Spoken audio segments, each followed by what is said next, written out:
But at the same time, it's going to be fair to us too, because in our imagination, we're the pretend race car driver, and we're showing up, and all the different teams are offering you a seat. You drive their machinery around, and you're going to put your life and your reputation on the line driving their cars. And you're going to act like it's a big deal, but in reality, you're just super happy to be there. And now you get to drive a McLaren.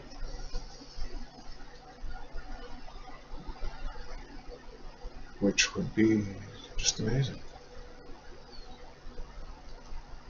Oh, look at this. This is marbles racing. You can tell because of the beautiful colors. So I think that's going to be the one that we take. What a ridiculous color. What would happen if we, let's edit it. Instead of chrome, let's make it matte. Satin metallic. That matte has an interesting look too. Okay, and so then this gray stuff we'll make into, what's the most expensive stuff that we can get? I think it would be taking out and getting it chromed out. So that's god awful. Well, we need a accent on those tires. And because it's a race car, we need a red accent.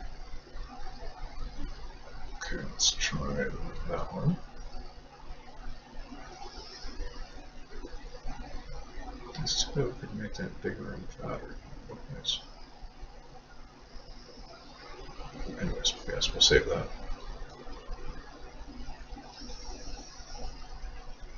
And that's what we're going to pick. And that's our old buddy Brian Patton driving his McLaren. You see what I was talking about? You see the splitter on this thing?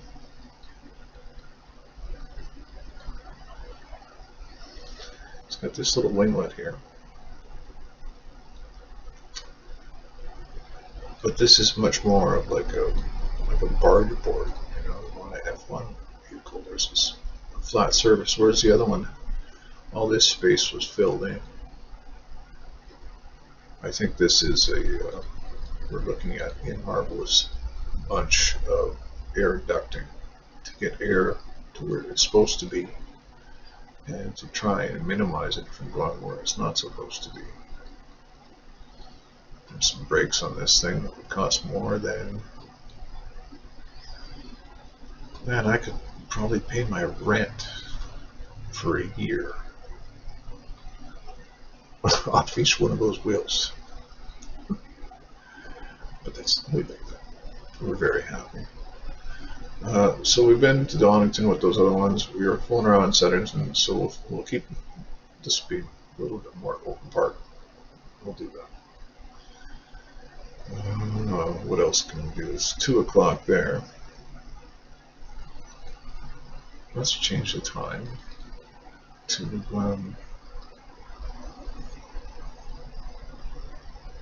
I wonder if it's getting dark by 5 o'clock. We'll find out. We shouldn't change the time. Well, we'll just pretend that the McLaren broke down and we couldn't get parts in any faster. They had to come from some workshop out near Donington. And so the McLaren dealer here didn't have the things that we needed. We were on the road, it's 5 o'clock, long shadows. Start the car, like that.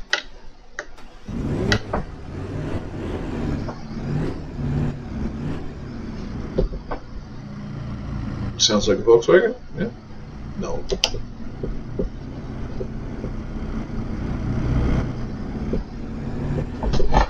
Okay, so this has got the engine behind us. This is a mid-engine car.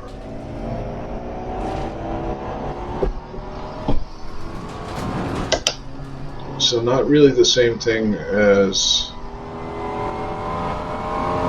Porsche in the idea of being a rear engine car or a pancake motor, very low center of gravity.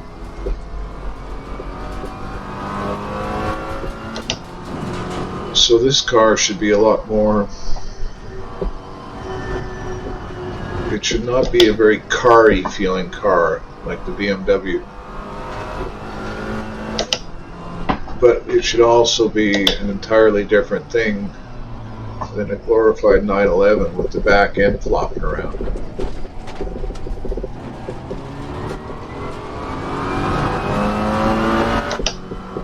This has a little bit of a race car kind of feeling to it. What am I saying? A little bit of a race car. Tremendous amount of race car feeling to it. Any guesses? Let's see. We did 159 in the Audi.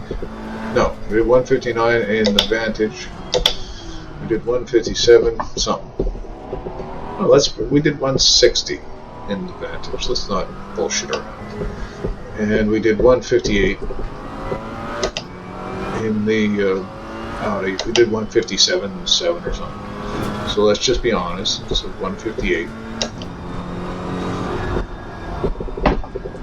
This thing's still cold tires, so we don't want to take any chances.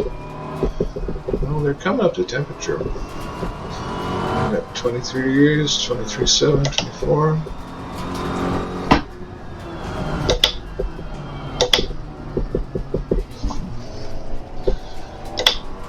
We're not really trying too hard on the brakes.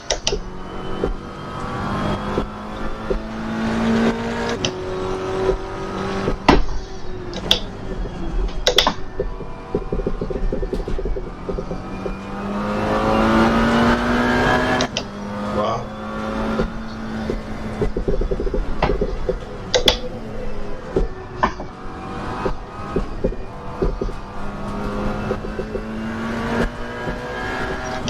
And it takes your breath away.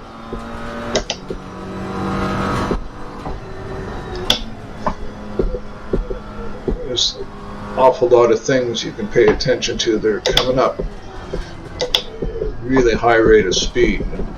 All your little cues about when you might turn in, when you might put the brake on. A little piece of that corner that you want to hit. Jeez, we got through there fast. Man, that was fun.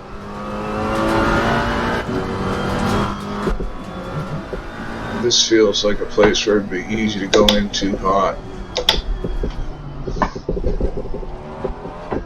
Actually hit the curb there, that's good. The wide, come in. I think we hit it. Sounded like we did.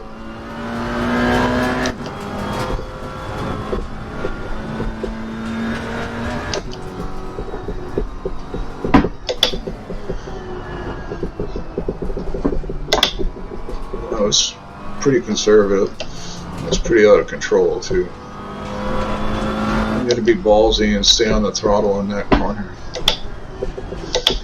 because as soon as you let a car make its own mind, it'll go someplace you don't want it to go.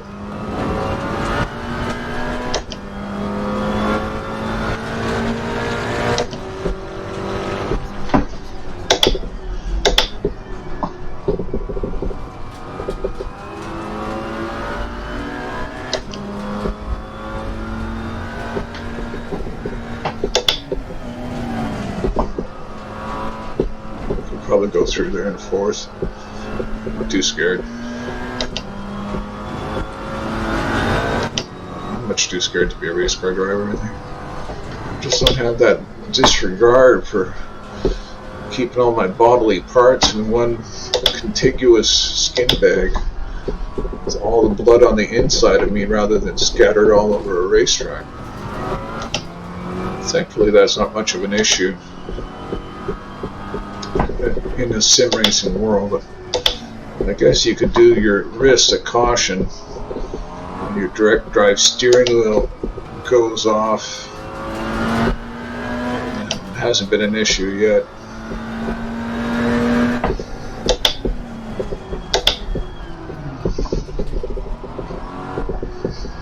That looks like one of the tricks right there is figuring out how to get through that corner, because you're coming up to it as straight, come down a hill. Everything wants to continue moving forward, but you want to slow it down and go through a chicane.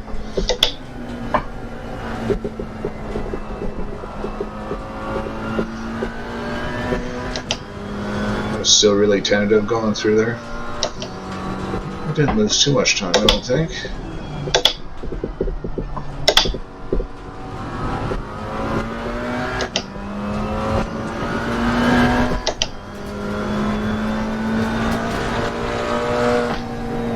$153.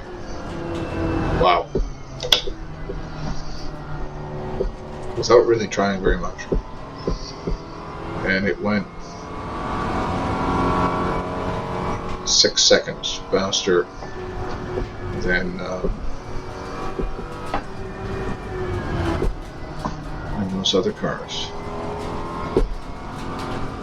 And I think I pretty much made up my mind.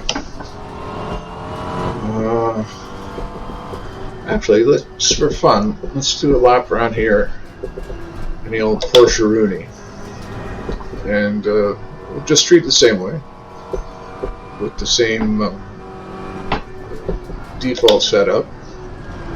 We won't put on one of those award-winning 18th place Bathurst setups that I had there. Okay, let's pull off the track like this is real. Stop. Put it in neutral. Shower off. Speed buddy here, and we're just going to try a little Porsche. So that was substantially more controllable and faster feeling than those other cars.